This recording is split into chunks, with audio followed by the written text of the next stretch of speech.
मैं हमारे ACP sir, इनकी जो हमारी सोच है वो बहुत अच्छी है। मैं इनसे बहुत इंस्पायर भी हूँ। हमेशा ये काउंसलिंग की बातें करते हैं और काउंसलिंग समाज में होना चाहिए ताकि बच्चों की सूझबूझ अच्छी बने और बच्चे जो है हमारे लिए फ़ायदा कारक बने। तो ये जो समूह निकाह हो रहा है, आप जानते हो कि फाइनेंशियली प्रॉब्लम बहुत ज़्यादा है।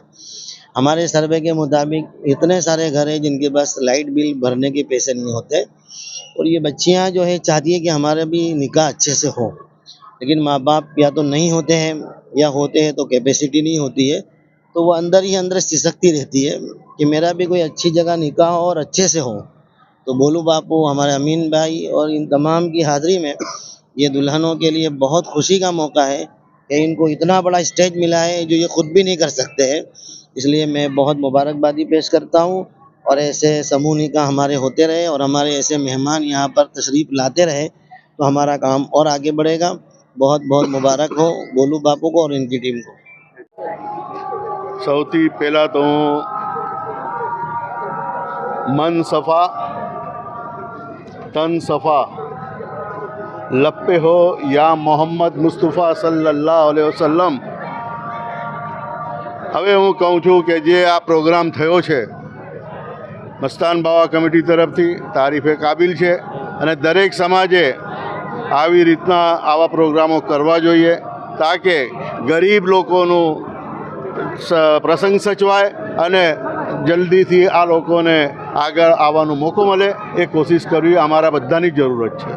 અને આવા પ્રસંગો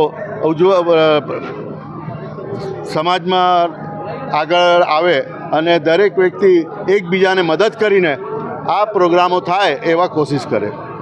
દરેક સમાજ કરતાં આ સમાજમાં આજે ઘોડા ઉપર જે દુલ્હાને લાવવામાં આવ્યા છે અને દુલ્હનોને બકરી ઉપર લાવવામાં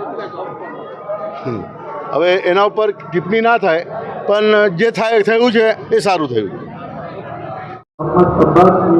આજે 8 તારીખના દિવસે રવિવારે યાકુતપુરા વિસ્તારની અંદર મદાર મિલ્લા મેન રોડ પર મસ્તાન બાવા દરગાહ કમિટી દ્વારા ચોથો સમૂહ નિકાહ રાખવામાં આવ્યો છે અને આ ચોથા સમૂહ નિકાહની અંદર વડોદરાની અંદર સૌથી પહેલી વાર જે યતીમ ગરીબ જરૂરતમંદ દુલ્હાઓને ઘોડાની ઉપર બેસાડીને સ્ટેજ પર લાવવામાં આવે છે અને દુલ્હનોને ડોલીની અંદર બેસાડીને સ્ટેજ પર લાવવામાં આવે છે અને જોડે ભાલાવાળા જે સૈનિક હોય છે એ બેસની અંદર જે વર્ષોથી અમારા હિન્દુસ્તાનની અંદર પરંપરા મુજબ જે રાજા રજવાડાના જમાનામાંથી આવી રીતના રજવાડી શાહી સવારી લગ્નમાં આવતી હતી એવી રીતના યતીમ ગરીબ છોકરાઓને આ વ્યવસ્થા મસ્તાન બાવા દરગાહ કમિટીએ અમારા યાકુતપુરા મદાર મિલ્લામાં ચોથા સમૂહ નિકાહમાં આપવામાં આવી છે.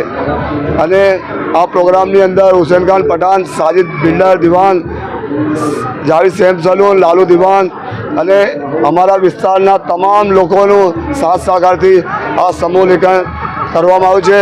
અને એમના ઘર ગૃહસ્થીની સામાનની અંદર જે 62 વસ્તુઓ છે કે જે દુલ્હન અગર કોઈ નયા મકાનમાં રહેવા પણ જાય તો એમને કોઈ બજારથી લેવું ના પડે, એમની ઘર ગૃહસ્થી ગુજરી જાય એવી ઘરની સામગ્રી પણ આપવામાં આવી છે. હું હાજી દસ્તગીર શેખ ભોલુ બાપુ મસ્તાન બાવાની દરગાહ કમિટીના તમામ આયોજકોને અભિનંદન આપું છું, શુભેચ્છા આપું છું કે આ જે ચોથો સમૂહ નિકાહનું આયોજન એ કરવામાં આવ્યું છે એ બદલ આખી ટીમને દિલથી શુભેચ્છા પાઠવું છું. આપણા મંચ પર બધા આગેવાનો ઉપસ્થિત છે.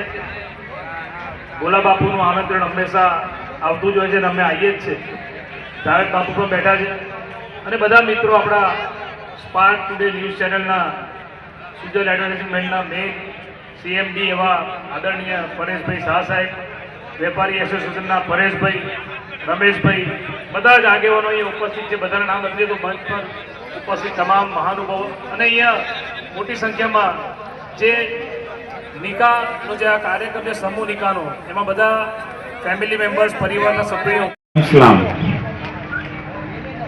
આજના આ સમૂહ લગ્ન પ્રસંગે ડાયસ પર બિરાજમાન મુફ્તી સાહેબ જે સ્કૂલના સંચાલક છે, અને સમાજને સારું કેળવણી અને ઘડતર આપે છે. સારું બાળક, નિષ્ઠાવાન અને ગુણોથી ઉચ્ચિત બાળકોનું ઘડતર કરે છે એવા મુક્તિ સાહેબ.